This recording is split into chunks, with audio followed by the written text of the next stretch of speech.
Welcome back मेरे listeners. कैसे हैं आप सभी लोग। आज हम जो किताब पढ़ने वाले हैं उसका नाम है सबलिमिनल का परिचय। आज हम एक ऐसी किताब के बारे में बात करने वाले हैं जो कि आपके अनकॉन्शियस माइंड के रूल्स और आपके बिहेवियर्स के बारे में बात करती है, जिसमें हम जानेंगे कि हमारा अनकॉन्शियस माइंड हमारे व्यवहार को कैसे रूल करता है। इसे लियोनार्ड लॉडिनोव ने लिखा है।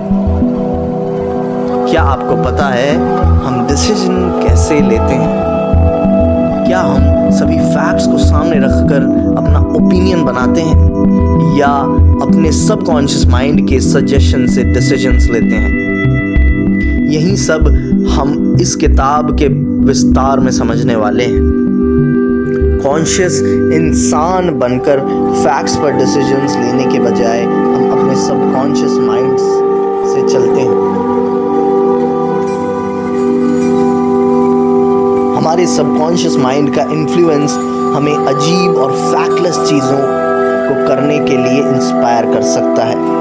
इस बुक समरी को पढ़ने से आप धीरे धीरे लाइफ से जुड़े ज़रूरी सवालों के जवाबों को समझ पाएंगे। किताब में ऐसे 13 विचार बताए गए हैं जिन्हें समझकर आप सबकॉन्शियस माइंड के काम करने के तरीके को समझ जाएंगे। पहला विचार, कई प्रिंसिपल्स ने सबकॉन्शियस माइंड को समझने की कोशिश की, लेकिन मॉडर्न टेक्निक ने आखिरकार इसकी शालीनता को सबको समझा दिया। सदियों से फिलोसोफर्स ने सबकॉन्शियस माइंड के नेचर के बारे में अंदाजा लगाया है। एग्जाम्पल के लिए 1700 के दशक में इमैनुअल कैंट ने बताया था कि हमारा माइंड ऑब्जेक्टिव रियलिटीज को एक्सपीरियंस नहीं करता, बल्कि यह अपनी खुद की रियलिटी बनाता है। फिर 1900s में सिगमंड फ्रॉड ने सबकॉन्शियस माइंड की एक एक्सप्लेनेशन की जो बहुत प्रसिद्ध हुई। फ्राउड ने कहा कि नेगेटिव अट्रैक्शंस और पेनफुल मेमोरीज के कारण सबकॉन्शियस माइंड अक्सर एबनॉर्मल और अनहेल्दी हो जाता है। हालांकि उस समय सबकॉन्शियस माइंड के सीक्रेट्स को अनलॉक करना इतना मुश्किल था। इसके बाद में रिसर्चर्स दूसरे एरियाज में जाने लगे और कई साइंटिस्ट्स ने यह तर्क देना शुरू किया कि इंसान जानवरों की तरह, जिनमें कंप्यूटर्स की तरह कॉम्प्लेक्स लेकिन समझने लायक मशीन की तरह दिमाग था। हालांकि 1980 के दशक तक नए रिसर्च ने सबकॉन्शियस माइंड में हमारे इंटरेस्ट को फिर से जगा दिया और साथ ही नई टेक्नोलॉजी ने आखिरकार हमें दिमाग के बनने और काम करने के प्रोसेस को समझने में कैपेबल बना दिया। फंक्शनल मैग्नेटिक रेजोनेंस इमेजिंग, जिसको दोस्तों हम fMRI के नाम से भी जानते हैं, नाम की एक टेक्नोलॉजी ने न्यूरो साइंटिस्ट्स को 3D प्रिसिजन के साथ दिमाग के ब्लड फ्लो में बदलाव और स्ट्रक्चर को स्कैन करने में मदद की। इस इंफॉर्मेशन से हमें सबकॉन्शियस को समझने में काफ़ी मदद मिलती है। इससे हम दिमाग के 3 इंटरडिपेंडेंट लेयर्स के बारे में जानते हैं। सबसे गहरी और सबसे पुरानी लेयर रेप्टाइल है, जो सांस लेने, खाना खाने और लड़ाई या फ्लाइंग इंस्टिंक्ट जैसे कामों को करने के लिए जिम्मेदार है।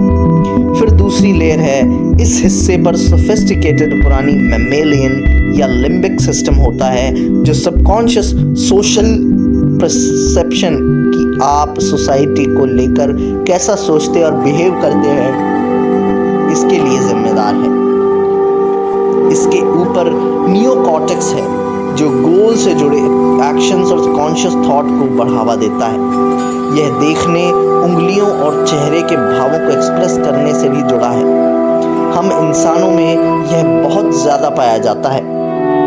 दूसरा विचार, सबकॉन्शियस माइंड हमारी सेंसेस से रॉ डेटा कलेक्ट करता है और इसे हमारी सबकॉन्शियस माइंड के लिए समरी बना के विजुअलाइज करने में मदद करता है। अगर आपको एक तेज अचानक से धमाका सुनाई देता है तो संभावना है कि आप तुरंत रिस्पॉन्ड करेंगे और अपने आप को बचाने की कोशिश करेंगे। ऐसा इसीलिए है क्योंकि जब आपका सबकॉन्शियस माइंड किसी खतरे को महसूस करता है तो यह आपके खतरे से बचने के लिए ऑटोमेटिकली काम करता है। एनवायरनमेंट की यह सबकॉन्शियस अवेयरनेस हमारे पूर्वजों में कॉन्शियस अवेयरनेस से बहुत पहले डेवलप हो चुकी थी। इसका प्राइमरी गोल हमें जिंदा रखना है। ये हमारी सर्वाइवल इंस्टिंक्ट, जो दोस्तों आप समझ पा रहे होंगे मैं आपको क्या बताना चाह रहा हूं इस बुक के माध्यम से, जब भी एक इंसान एक विपरीत परिस्थिति में होता है वो और उसकी सेंसेस एक साथ काम करती हैं, जो कि जुट जाती हैं उस विपरीत परिस्थिति के विरुद्ध काम करने में, और जब तक काम करती हैं जब तक वो स्थिति अनुकूल नहीं हो जाती। ये बहुत बहुत बहुत भयानक टूल है हमारी बॉडी का खुद के अंदर, जो कि इनबिल्ट होता है। इसे बनाने की जरूरत नहीं होती है दोस्तों। तीसरा विचार, बॉडी लैंग्वेज हमें अनजाने में दूसरे के बिहेवियर, ओपिनियन को एक्सप्लेन करने की परमिशन देती है। हमारी बॉडी हमारे वर्ड्स की तरह ही एक्सप्रेसिव है। बॉडी लैंग्वेज के बिना हमें दूसरे इंसानों के इरादों को समझने में मुश्किल होगी। एग्जाम्पल के लिए, हम में से हर एक इंसान पॉसिबल खतरों, दोस्ती और रिलेशन जैसी चीज़ों का इशारा करने के लिए बॉडी लैंग्वेज का इस्तेमाल करता है। हम अपने पूर्वजों से सीखे हैं बॉडी लैंग्वेज का कॉन्सेप्ट, हमें वो विरासत में मिला है और यह इंसानों के लिए भी उतना ही नेचुरल और ज़रूरी है जितना कि दूसरे जीवों के लिए। एग्जाम्पल के लिए, हम अपने भाइयों और बहनों के साथ शांति से रहना पसंद करते हैं और बॉडी लैंग्वेज से इसी तरह के सिग्नल्स देते हैं, जबकि दूसरों के साथ डिफेंसिव पोजीशन में रहते हैं। इसी तरह अपने से ज़्यादा पावरफुल बंदरों के हमलों से बचने के लिए कमज़ोर बंदर अपने दांत खोल देते हैं, जबकि चिंपैंजी मुस्कुराकर यानी दांत दिखाकर यह सिग्नल देता है कि वो दूसरों के लिए खतरा नहीं है। दोनों में डिफेंस और बचने का अलग अलग तरीका है दोस्तों। एक डिफेंस को यूज कर रहा है, दूसरा प्यार को। मुस्कान भी इंसानों के लिए इम्पोर्टेंट सिग्नल है और यह नकली नहीं बनाई जा सकती। मुस्कुराने के लिए हमें मुंह के दांतों और दोनों तरफ की मसल्स और आँखों के आसपास के हिस्से को ट्रांसफर करने की ज़रूरत होती है, जो किसी पर्पस से ही होती है। इसे हम जानबूझकर इधर उधर नहीं कर सकते। चौथा विचार, हमारी आवाज़ में छोटा सा बदलाव दूसरों के सामने हमारे अट्रैक्टिवनेस को प्रमोट करता है और हमारे कैरेक्टर के नेचर को शो करता है। दोस्तों, जितनी बाहरी आवाज़ आप बनाकर चलते हैं या दिखावा करने की कोशिश करते हैं, उतना ही आपका एक समाज में इम्प्रेशन क्रिएट होता है। बहुत से लोग इवोल्यूशन की एक्सप्लेनेशन यह करते हैं कि आदमी डोमिनेंस और सेक्स चाहते हैं, जबकि औरतें एक वफादार साथी और बच्चे चाहती हैं। इसका रिजल्ट हमारी बॉडी लैंग्वेज, स्पेशली हमारी आवाज़ की टोन और पिच से दिखाता है। दरअसल सेक्सुअल सक्सेस के लिए आदमी और औरतें अनजाने में अपनी आवाज़ को एडजस्ट करते हैं। एक रिसर्च में आदमियों के एक ग्रुप ने एक औरत के साथ डेट के लिए कंपटीशन किया। रिजल्ट से यह पता चला कि जब किसी आदमी से औरत ने बात करना शुरू किया तो उसने अपने कॉम्पिटिटर्स के कंपैरिजन में ज़्यादा पावरफुल महसूस किया। इस तरह आदमियों ने औरतों से और आपस में बात करते हुए अपनी आवाज़ की पिच को कम और ज़्यादा किया। दूसरे रिजल्ट से पता चला कि औरतों को ओव्यूलेशन के दौरान कम पिच वाली आवाज़ें अच्छी लगती हैं। उस समय औरतों की आवाज़ भी स्मूथ हो जाती है, जो इस प्रोसेस के दौरान आदमियों को अट्रैक्ट करती है। दोस्तों, यहाँ पे आप गिव एंड टेक वाला सिस्टम इंट्रोड्यूस कर सकते हैं अपने माइंड में। और रिलेट कर कर समझ सकते हैं कि आवाज़ का फ्लो किस तरह से अपनी और आपकी समाज को और आपकी पर्सनालिटी को डेवलप कर सकता है। 5वां विचार, हम सब कुछ याद नहीं रख सकते, इसीलिए हमारा सबकॉन्शियस माइंड हमारी यादों को गैप को भर देता है, लेकिन यह हमेशा सही नहीं होता है। हम अपने दिमाग की मेमोरी पावर को कितना भी पसंद कर लें, लेकिन हमारा दिमाग वीडियो कैमरा नहीं है जो हमारे बाद के रिकॉल के लिए सब कुछ रिकॉर्ड कर रहा हो, क्योंकि ज़्यादा इन्फॉर्मेशन हमारे दिमाग के लिए प्रेशर बनने लगती है। इसीलिए दिमाग हर बात को याद रखने की बजाय हमारी मेमोरीज को हमारे कई सारे एक्सपीरियंस से जोड़ देता है। 6वां विचार, हमारे इमोशंस सबकॉन्शियस बायसेस और सेंसरी डेटा से जनरेट होते हैं, इसीलिए हमारा सबकॉन्शियस माइंड उनकी जड़ों को अनकवर नहीं कर सकता। मानव दिमाग हमारी फीलिंग्स को समझने में मदद करने में पूरी तरह से केपेबल नहीं है। यह इवोल्यूशन की लेगेसी है। हमारे पूर्वजों की मेन इंस्पिरेशन जिंदा रहना है और ब्रीड करना है, अपनी पीढ़ी को आगे बढ़ाना है, ना कि खुद को समझाना। इसीलिए उन्होंने इसमें अपने ज़्यादा समय लगाया नहीं, जिससे हमारे लिए अपने इमोशंस को पहचानना और उनसे डील करना और मुश्किल हो गया। एग्जाम्पल के लिए, एक रिसर्च में एक कंपनी के प्रोडक्ट का एडवर्टीजमेंट करना था, तो इसके लिए मेल और फीमेल को हायर किया गया। रिसर्च में पता चला कि मेल के मुकाबले जिन मेल्स को एक अट्रैक्टिव फीमेल ने एडवर्टीजमेंट किया था, उन्हें बाद में कॉल करने की ज़्यादा पॉसिबिलिटी मिली। ऐसा इसीलिए था क्योंकि बढ़ी हुई हार्ट बीट और आसपास की अवेयरनेस ने मिलकर एक इमोशनल रिस्पॉन्स पैदा किया, जिसने उन्हें और उनके अनकॉन्शियस और कॉन्शियस माइंड में चुलबुलापन का रूप ले लिया और उन्होंने प्रोडक्ट्स को खरीदा। 7वां विचार, जब हम पुराने सोच को डिफेंड करते हैं तो हम डिसीजंस लेने में वन साइडेड हो जाते हैं। हमारा दिमाग 2 ऑपोजिट कैरेक्टर्स से मिलकर बना है। हमारे पास हमारा सबकॉन्शियस माइंड जो एक साइंटिस्ट की तरह सोचता है, सबूतों को तौलता और ऑब्जेक्टिव ट्रूथ की तलाश करता है। फिर सबकॉन्शियस दिमाग है जो एक लॉयर की तरह काम करता है, पहले डिसीजन लेता है, फिर उसे सही प्रूफ करने के लिए हर पॉसिबल कोशिश करता है। अनफॉर्चुनेटली हमारे लिए हमारा लॉयर दिमाग 2 हिस्सों में से ज़्यादा मजबूत है।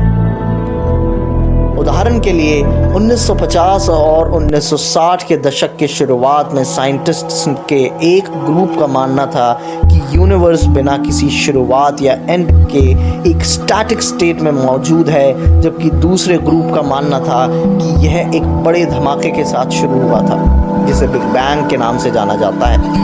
जब 1964 में रेडियो एस्ट्रोनॉमर्स ने बड़े धमाके के सबूत की खोज की और यह साबित हुआ कि यूनिवर्स की शुरुआत बिग बैंग से हुई है, तो कुछ स्टैटिक स्टेट के सपोर्टर्स 30 साल बाद भी बिना कोई ठोस सबूत होने के बावजूद अपने बिलीव्स पर कायम रहे।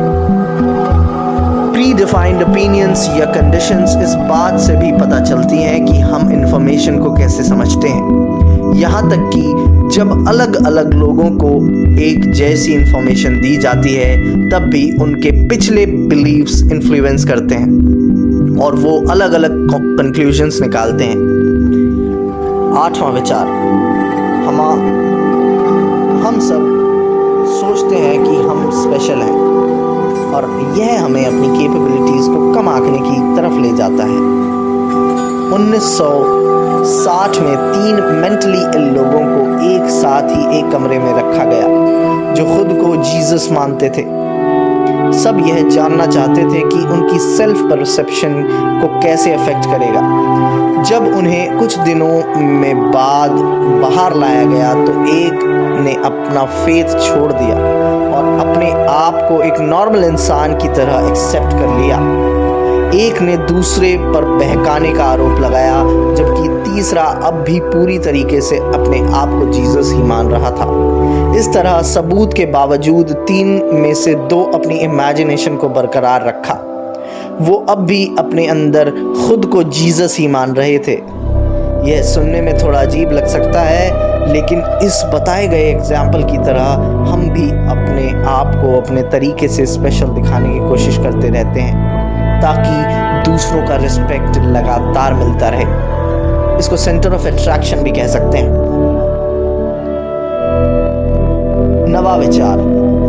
हमारा सबकॉन्शियस माइंड हमें सोशलेबल होने के लिए मजबूर करता है, क्योंकि एक्सक्लूजन्स के रिजल्ट्स में बीमारी शामिल है।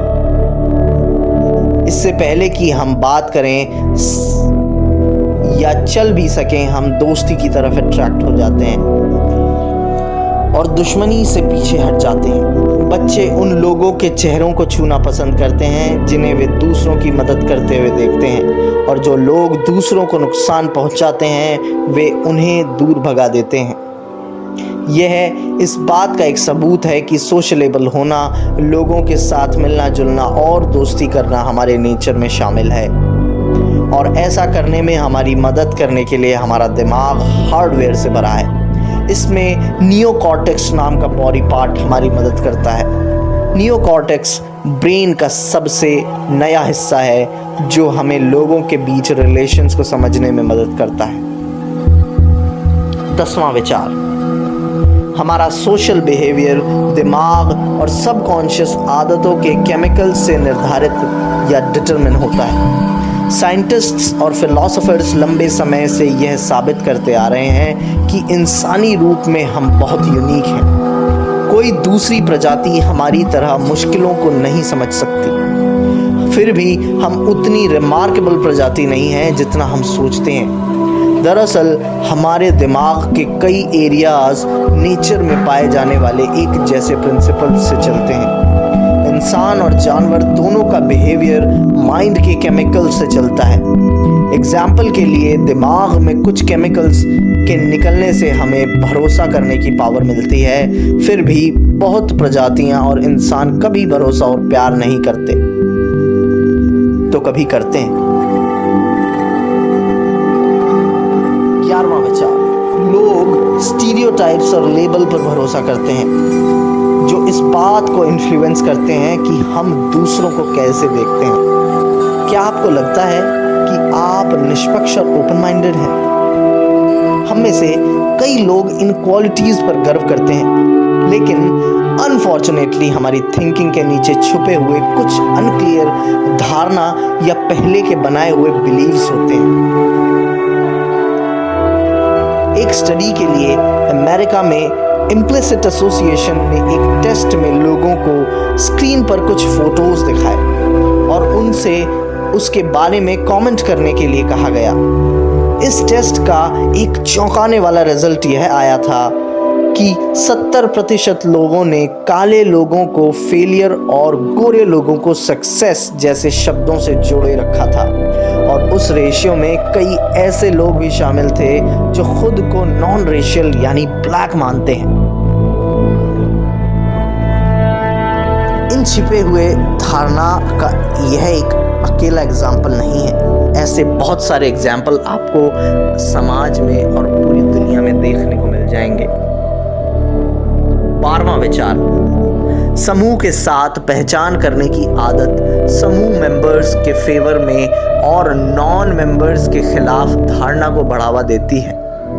हम सभी के पास ऐसे ग्रुप्स होते हैं जिनके बारे में हमें लगता है कि हम उनके साथ जुड़े हुए हैं। ये ग्रुप्स जेंडर, नेशनैलिटी, पॉलिटिक्स और रिलीजियस बिलीफ जैसे ग्रुप्स हो सकते हैं। हम अपनी पहचान को उस कंडीशन के आधार पर बदलते हैं जिसमें हम खुद को पाते हैं। एग्जाम्पल के लिए न्यूयॉर्क के रहने वाले ज़्यादा वेल्थ और रेस जैसे फैक्टर्स से एक अलग ग्रुप में बांटा जाता है, जिससे लोग एक दूसरे से बटे हुए हैं। लेकिन जब वर्ल्ड ट्रेड सेंटर पर हमला हुआ तो लोगों ने इन पहचानों को पिघलते देखा और मिलकर मजबूत बनने के लिए सभी ने खुद को न्यूयॉर्कर्स के रूप में देखना शुरू कर दिया। अपने ग्रुप के लोगों के साथ हमारे विचार बहुत मैच करते हैं, इसीलिए हम अक्सर दूसरे ग्रुप के कंपैरिजन में उस ग्रुप के मेंबर्स की राय से अपने आप को जुड़ा हुआ मानते हैं और आसानी से अग्री हो जाते हैं। 13वां विचार, दोस्तों, हम क्या खरीदते हैं से लेकर किसे वोट देते हैं, हम अपने लाइफ में चुने जाने वाले ओपिनियंस या ऑप्शंस को बेस बनाते हैं।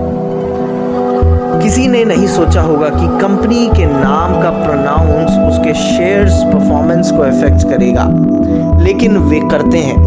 जिन कंपनीज के नाम प्रोनाउंस करना मुश्किल होता है, उनके फेल होने की संभावना उन कंपनीज के कंपैरिजन में ज़्यादा होती है जिनमें नाम का प्रोनाउंस करना आसान होता है। हमारी कई परचेज इस तरह के छोटे छोटे रीजंस के बेस पर करी जाती है। यह ऐसे रीजंस हैं जिनके बारे में हम कई बार अनजान होते हैं। एग्जाम्पल के लिए, एक एक्सपेरिमेंट में क्लब में बैकग्राउंड म्यूजिक ने कस्टमर्स को अलग अलग देश की शराब खरीदने के लिए इन्फ्लुएंस किया। जब स्टेज पर फ्रेंच गाना बजाया गया तो ज़्यादातर लोगों ने फ्रेंच शराब खरीदी, और जब जर्मन गाना बजाया गया तो ज़्यादा जर्मन शराब खरीदी गई। जब पूछा गया तो कस्टमर्स ने यह मानने से इनकार कर दिया, लेकिन सबकॉन्शियसली वो उससे इन्फ्लुएंस हुए थे। कितनी चौंका देने वाली बात है। यह सिर्फ हमारी परचेजिंग आदतों में नहीं, यहाँ तक कि हम पॉलिटिकल पोजीशंस पर पॉलिटिकल पार्टीज को चूज करना उनकी पॉलिसीज के बजाय इस बेस पर करते हैं कि उनके मेन लीडर कैसे दिखाई देते हैं।